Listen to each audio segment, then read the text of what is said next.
flood warning for southwestern Caldwell County, northwestern Gonzales County, eastern Guadalupe County, until 11:15 a.m. Central Daylight Time.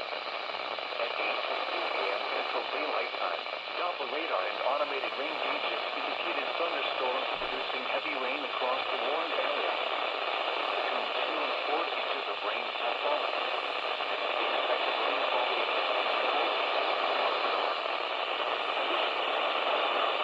4 inches are possible in the warned area. Flash flooding is already occurring. Hazard, widespread flash flooding. Let's go.